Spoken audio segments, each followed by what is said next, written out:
Radhe Radhe everyone friends, आज हम इस वीडियो में कार्तिक स्नान की कथा सुनने वाले हैं। फ्रेंड्स, कार्तिक स्नान पूजा विधि मैंने आपके साथ शेयर की है। अगर आपने नहीं देखी है तो आप लोग जाकर चेकआउट कर सकते हैं।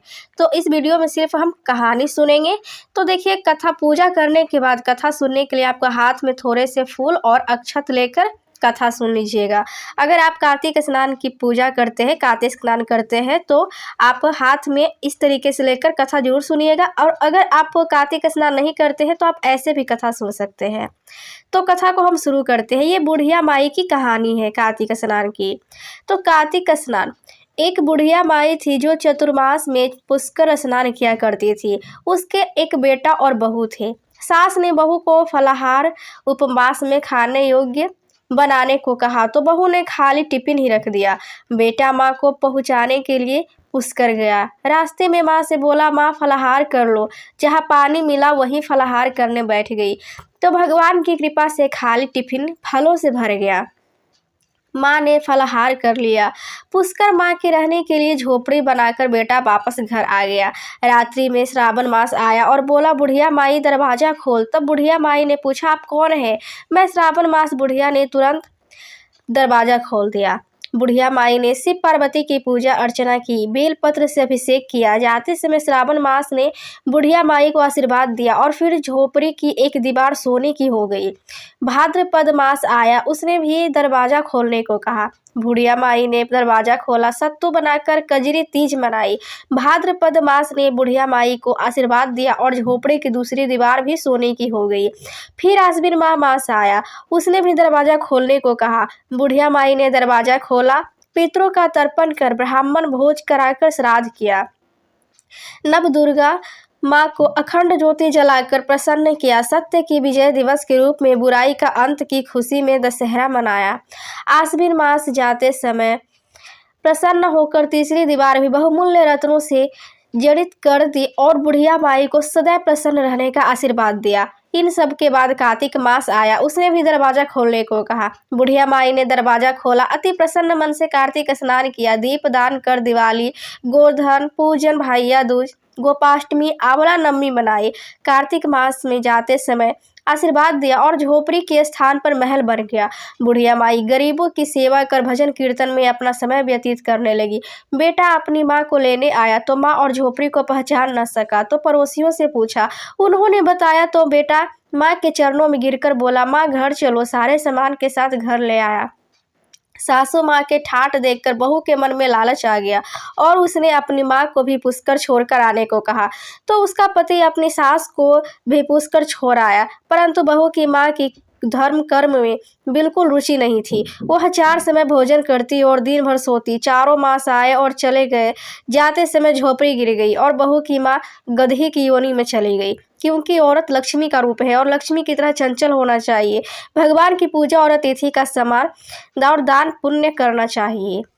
बहू ने कहा, अब माँ को ले आओ। जब जवाई सास को लेने गया तो कहीं न मिली। लोगों से पूछने पर लोगों ने बताया कि तेरी सास धर्म कर्म कुछ न करती थी, खाती थी और सोती थी, जिससे वह गधी योनि में चली गई। जवाई गधी योनि सास को बांध कर घर ले आया। उसकी पत्नी ने पूछा, मेरी माँ कहाँ है? तब पति ने कहा, तेरे लालच की वजह से तेरी माँ गधी योनि में आ गई। बड़े बड़े विद्वानों, ब्राह्मण, ऋषि मुनियों ने पूछ पर उन्होंने बताया कि तेरी सास के स्नान किए पानी से स्नान करने पर उसे मनुष्य योनि मिलेगी। तब बहू ने ऐसा ही किया और उसकी माँ पुनः मनुष्य योनि में आ गई। हे राधा दामोदर, भगवान जैसा बुढ़िया माई को दिया वैसे सबको देना। तो फ्रेंड्स, ये कथा यहीं पर ख़त्म होती है। आपको कथा कैसी लगी कमेंट में हमें ज़रूर बताइएगा। कार्तिक मास की कथा अनुसार एक गांव में एक बुढ़िया रहती थी जो कार्तिक का व्रत रखा करती थी। उसके व्रत खोलने के समय भगवान कृष्ण आते और एक कटोरा खिचड़ी रखकर चले जाते। उस बुढ़िया के पड़ोस में एक औरत रहती थी जो यह देखकर जला करती थी कि इसका कोई नहीं है, फिर भी इसे खाने के लिए खिचड़ी मिल ही जाती है। एक दिन कार्तिक महीने का स्नान कर बुढ़िया गंगा गई और पीछे से कृष्ण भगवान उसके लिए खिचड़ी रख गए। पड़ोसन ने देखा कि अभी बुढ़िया घर पर नहीं है, तब वह कटोरा उठाकर घर के पिछवाड़े फेंक आई। जब कार्तिक स्नान करके बुढ़िया घर आई तो उसके खिचड़ी का कटोरा नहीं मिला और वह भूखी ही रह गई। बार बार एक ही बात कहती कि कहाँ गई मेरी खिचड़ी और कहाँ गया मेरा खिचड़ी का कटोरा। पड़ोसन ने जहाँ खिचड़ी गिराई थी वहाँ एक पौधा निकल आया जिसमें 2 फूल खिले। एक बार राजा उस बुढ़िया के घर के पास से निकला तो उसकी नज़र उन दोनों फूलों पर पड़ी और वह उन्हें तोड़कर घर ले आया। उसने वह फूल रानी को दिए, जिन्हें सूंघने पर रानी गर्भवती हो गई। कुछ समय बाद रानी ने 2 पुत्रों को जन्म दिया। जब वह दोनों बड़े हो गए तब वह किसी से भी बोलते नहीं थे, लेकिन जब वह दोनों शिकार पर जाते तो रास्ते में उन्हें वही बुढ़िया मिलती जो अभी भी यही कहती कि कहाँ गई मेरी खिचड़ी, कहाँ गया मेरा कटोरा। बुढ़िया की बात सुनकर हर बार वह दोनों एक ही जवाब देते कि हम हैं तेरी खिचड़ी और हम ही तेरा बेला। एक बार राजा के कानों में यह बात पड़ गई तो उसे आश्चर्य हुआ कि दोनों लड़के किसी से नहीं बोलते, लेकिन यह बुढ़िया से कैसे बात करते हैं। तब राजा ने बुढ़िया को राजमहल बुलवाया और कहा कि हमारे दोनों पुत्र किसी से भी बात नहीं करते, लेकिन ये तुमसे कैसे बोलते हैं। बुढ़िया ने कहा कि महाराज, मुझे नहीं पता कि ये कैसे मुझसे बोल लेते हैं। मैं तो कार्तिक मास का व्रत किया करती थी और कृष्ण भगवान मुझे खिचड़ी का बेला भरकर दे जाते थे, लेकिन एक दिन जब मैं कार्तिक स्नान करके घर वापस आई तो मुझे वह खिचड़ी नहीं मिली। जब मैं कहने लगी कि कहाँ गई मेरी खिचड़ी और कहाँ गया मेरा बेला, तब इन दोनों लड़कों ने मेरी बात सुनी तो ये कहने लगे कि तुम्हारी पड़ोसन ने तुम्हारी खिचड़ी फेंक दी थी तो उसके 2 फूल बन गए थे। वह फूल राजा तोड़ कर ले गया और रानी ने सूंघा तो हम 2 लड़कों का जन्म हुआ। हमें भगवान ने ही तुम्हारे लिए भेजा है। सारी बात सुनकर राजा ने बुढ़िया को महल में ही रहने को कहा। हे कार्तिक महाराज, जैसे आपने बुढ़िया की बात सुनी वैसे ही आपका व्रत करने वालों की भी सुनना। तो फ्रेंड्स, ये थी कार्तिक मास की बुढ़िया माई की कहानी। बहुत ही खूबसूरत कथा थी फ्रेंड्स। आपको कैसी लगी कमेंट जरूर करिएगा। तो आज की कथा है इल्ली घुन की कहानी। तो चलिए कथा को हम शुरू करते हैं। एक इल्ली और घुन था। इल्ली बोली, आओ घुन, कार्तिक स्नान करे। घुन बोला, तू ही कार्तिक स्नान कर ले, मैं तो नहीं करूँगा। बाद में इल्ली तो राजा की लड़की के पल्ले के लगकर कार्तिक स्नान करती। घुन ने कार्तिक स्नान नहीं किया, दोनों मर गए। बाद में इल्ली के कार्तिक स्नान के पुण्य के कारण राजा के घर जन्म हुआ और घुन राजा के घर गधा बन गया। राजा ने बेटी के विवाह का सावा निकाला। बेटी ससुराल जाने लगी तो उसने अपनी पालकी रुकवाई और राजा से कहा, यह गधा मुझे चाहिए। तब राजा ने कहा, यह मत ले, चाहे और धन दौलत ले ले, पर लड़की नहीं मानी। मुझे तो यही चाहिए। गधे को रथ के बांध दिया गया तो वो गधा दौड़ने लगा। महल में पहुंचने पर गधे को महल के नीचे बांध दिया गया। जब लड़की नीचे उतरती तो गधा कहता, मुझे पानी पिला दो। तब लड़की ने कहा, मैंने पहले ही कहा था कार्तिक स्नान कर ले, पर तूने कहा था मैं तो बाजरा खाऊंगा और ठंडा ठंडा पानी पीऊंगा। उनको बातें करते राजा ने सुन लिया। जब राजा ने कहा कि आप मुझे सारी बात बताओ, तब रानी ने राजा को सारी बात बताई कि मैं पिछले जन्म में इल्ली थी और ये घुन था। तब मैंने कहा तू भी कार्तिक नहा ले, पर उसने मेरी बात ना सुनी और उसने कार्तिक स्नान भी नहीं किया और मैंने कार्तिक स्नान किया था। मैं कार्तिक स्नान के पुण्य से राजा के घर लड़की हुई और आपके घर में मैं राजपाठ कर रही हूँ। तब राजा ने कहा कि कार्तिक स्नान का इतना पुण्य है तो हम दोनों जोरे से नहाएंगे। ऐसा कहकर रानी राजा ने अत्यंत प्रसन्न मन से कार्तिक स्नान किया और दोनों ने बहुत ही दान पुण्य किया कार्तिक स्नान में और सारी नगरी में कहलवा दिया कि सब कार्तिक स्नान कर नहाया हुआ पानी घुन पे डालेंगे, जिससे घुन की मोक्ष हुई। हे कार्तिक भगवान, जैसा सुख इल्ली को दिया वैसा सबको देना। तो फ्रेंड्स, ये कथा थी आज की, इल्ली और घुन की कथा थी कहानी। आपको कैसी लगी फ्रेंड्स कमेंट जरूर करिएगा।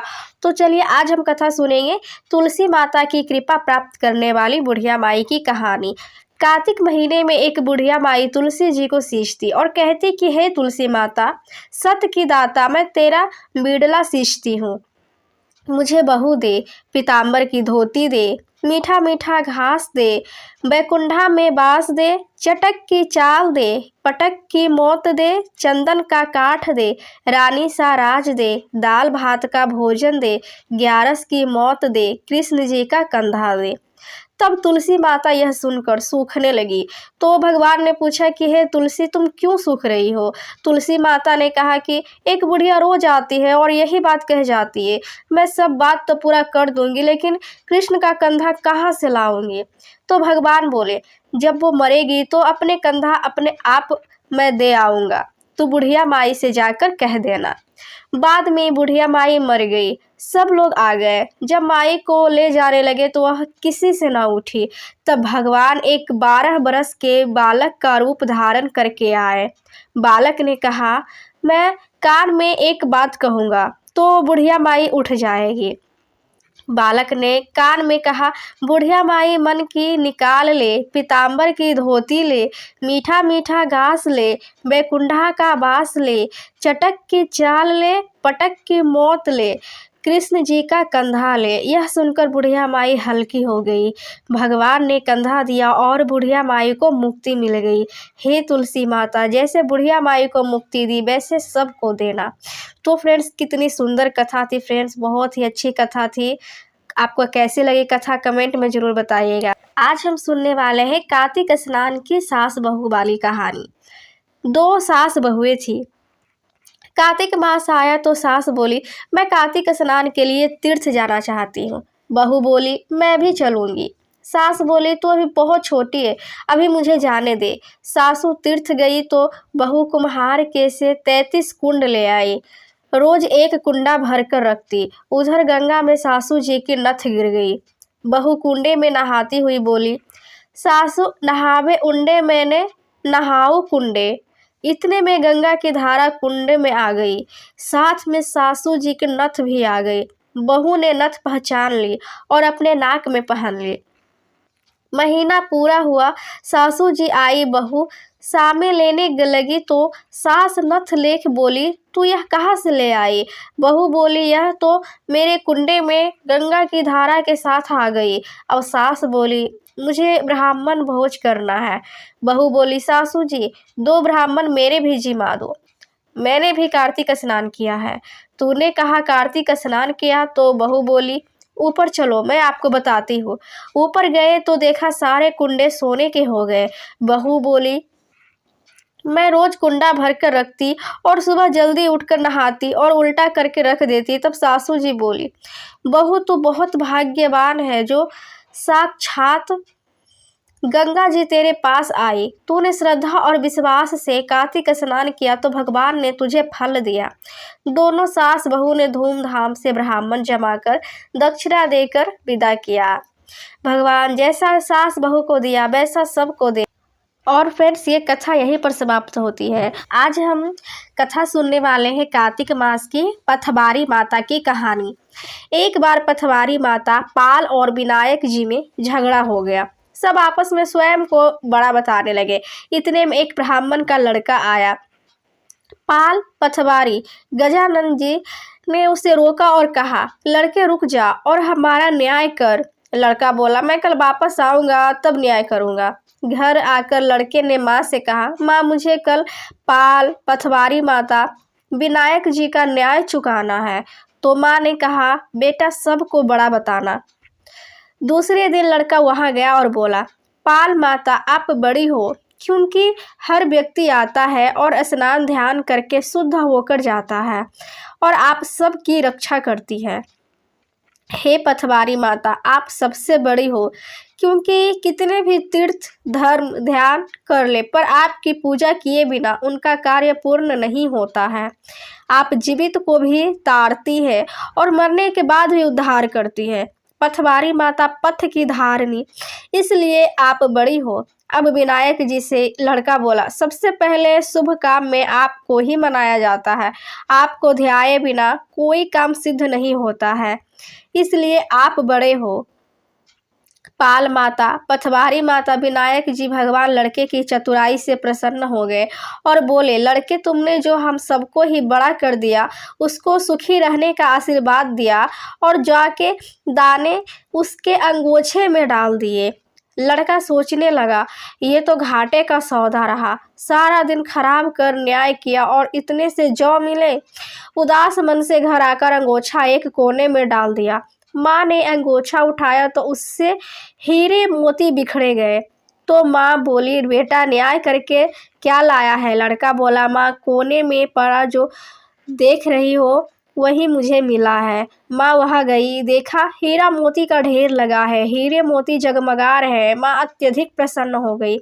माँ ने बेटे को बुलाया और कहा, बेटा आज तो पाल माता, पथवारी माता, विनायक जी भगवान आज तो हम पर प्रसन्न हुए हैं। माँ बेटे बहुत प्रसन्न हुए। हे भगवान, जैसे पाल माता, पथवारी माता, विनायक जी भगवान ने लड़के को दिया वैसे सबको देना। फ्रेंड्स, कहानी यहीं पर ख़त्म होती है। कहानी कैसी लगी फ्रेंड्स, कमेंट जरूर करिएगा। मिलते हैं हम नेक्स्ट वीडियो में। जय माँ तुलसी।